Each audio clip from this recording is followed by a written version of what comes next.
Welcome to our deep dive on navigating U.S. entry when your passport has less than 6 months of validity. Today, we'll unpack the official exemption known as the 6-month validity waiver, the real-world challenges, especially at airline check-in, and the smart steps you can take to reduce stress and avoid being denied boarding. Let's begin by previewing what's ahead.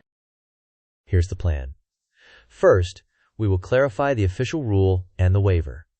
Next, we will address the most common real-world conflict at airline check-in. After that, we will build a preparation toolkit and walk through the step-by-step process at the airport. Then, we will explore the renewal dilemma and provide scenario-based tips. We will test your understanding with quick quizzes and finally close with a disclaimer and summary.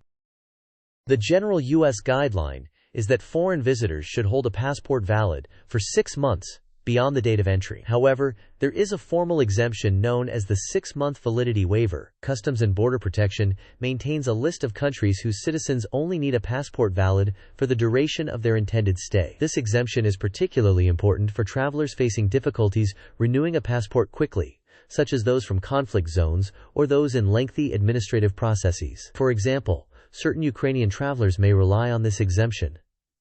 Now let's see who benefits and how it actually works. The exemption is based on an official CBP-maintained list, often nicknamed the 6-month club. If your nationality is on that list, your passport needs to be valid only for the duration of your planned stay, not 6 months beyond. This applies across common visa types like K1, B1/B2, F1, and U4U, assuming your nationality qualifies. However, lists can change. Therefore, you should always verify the current CBP list close to your departure date.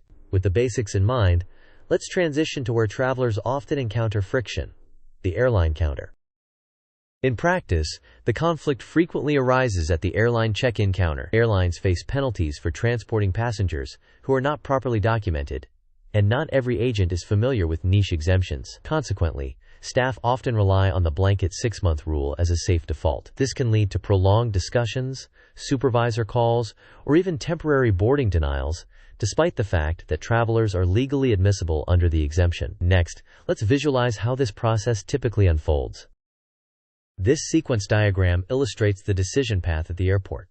First, the passenger approaches the airline agent, who checks the passport and visa. If the agent is unsure about the 6-month club exemption, they typically consult Timatic or internal documentation. When uncertainty persists, the agent escalates to a supervisor. The supervisor may verify the exemption, and if satisfied, the boarding pass is issued. If not, the passenger can present printed CBP and FAM references to prompt a reevaluation. Even with all this, final admissibility is decided by CBP upon arrival, but the airline's decision at check-in determines whether you can board at all. Now let's prepare a toolkit to navigate this smoothly. To reduce friction, assemble a well-organized document folder. Print the most recent CBP 6-month club list and clearly highlight your country. Include relevant FAM references, such as 9 FAM 403.9-3b, that corroborate the exemption. Keep your visa, itinerary, and proof of onward or return travel ready. Be prepared to mention that airline staff can cross-check their documentation system, such as Timatic. Finally, plan to arrive early to allow time for escalations without risking your flight. With the toolkit ready, let's translate it into step-by-step actions at the airport. Here's the practical flow. First, arrive early and ensure your documents are organized. Second, proactively and politely mention that your country is exempt under the 6-month club. Third, if the agent is unsure, present the printed CBP list and FAM reference. Fourth, invite the agent to check internal systems such as Timatic.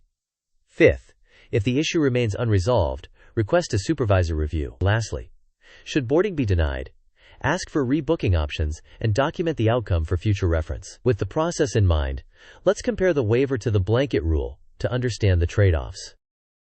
On the left, the waiver allows entry if your passport covers only the duration of your planned stay. It is beneficial for those unable to renew quickly, but it often requires you to advocate for yourself at check-in and depends on staff awareness. On the right, the blanket rule demands 6 months. Validity beyond entry. It's easy for airlines to apply and reduces disputes, Yet it can be burdensome for travelers facing urgent or constrained circumstances. Recognizing these differences helps you decide whether to rely on the waiver or pursue renewal.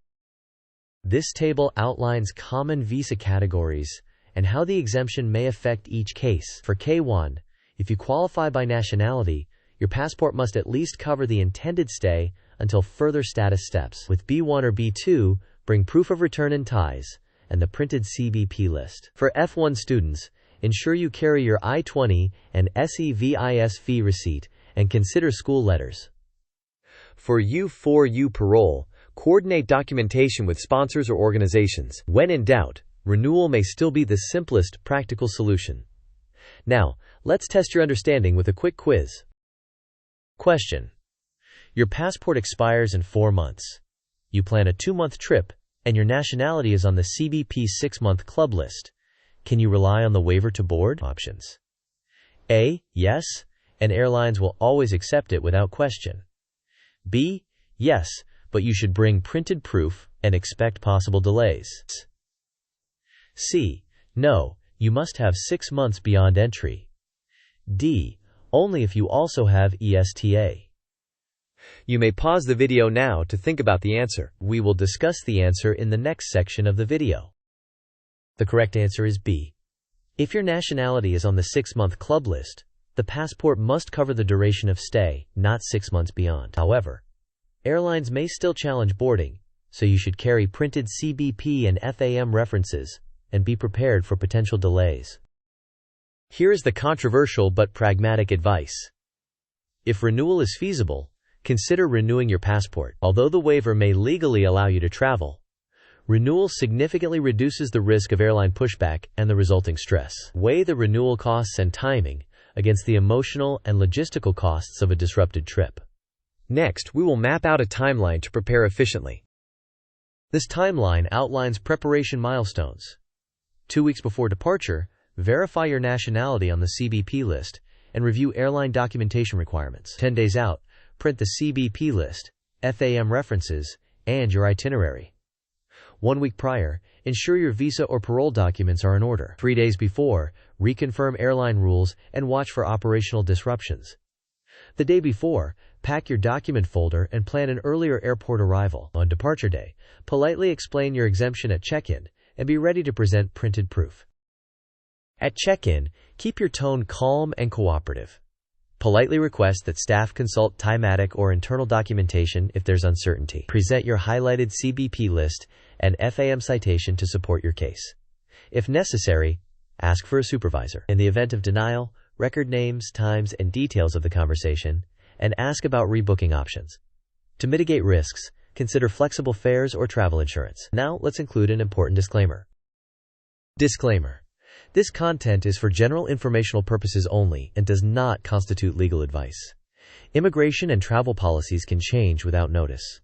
Always verify your eligibility, your country's status on the CBP 6-month club list, and airline documentation requirements directly with CBP, your nearest U.S. embassy or consulate, and your carrier before traveling. Individual circumstances vary, and you are responsible for confirming current rules.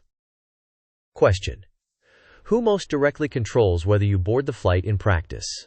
Options: A. Airline staff at check-in. B. CBP officers at the U.S. port of entry. C. TSA, security screeners. D. The embassy that issued your visa. You may pause the video now to think about the answer. We will discuss the answer in the next section of the video. The correct answer is A.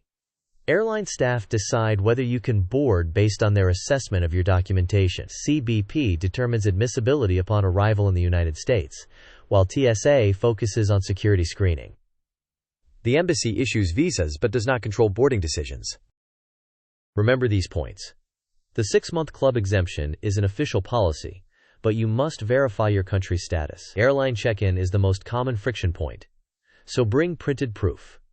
Arrive early and escalate politely if needed. If feasible, renewing your passport can eliminate uncertainty. Finally, CBP decides admissibility upon arrival, while airlines control the boarding decision. Use this mini checklist to prepare. Verify your country on the CBP 6-month club list. Print the CBP list and the relevant FAM citation, such as 9 FAM 403.9 to 3B. Highlight your country and travel dates. Save official links offline, including CBP and your airline's guidance. Be ready to reference Timatic politely during check-in if questions arise. In summary, understand both the 6-month rule and the waiver, and verify that you qualify. Anticipate potential airline pushback and prepare your documentation in advance. Consider renewing your passport if feasible to avoid uncertainty. Follow the step-by-step process at the airport. Remain calm, escalate politely, and document the outcome if challenged. You're now equipped to navigate this confidently. Thank you for watching. If you found this useful, please like, share, and subscribe. Tell us your country and your experience with the waiver in the comments to help other travelers. Safe travels, and see you in the next video.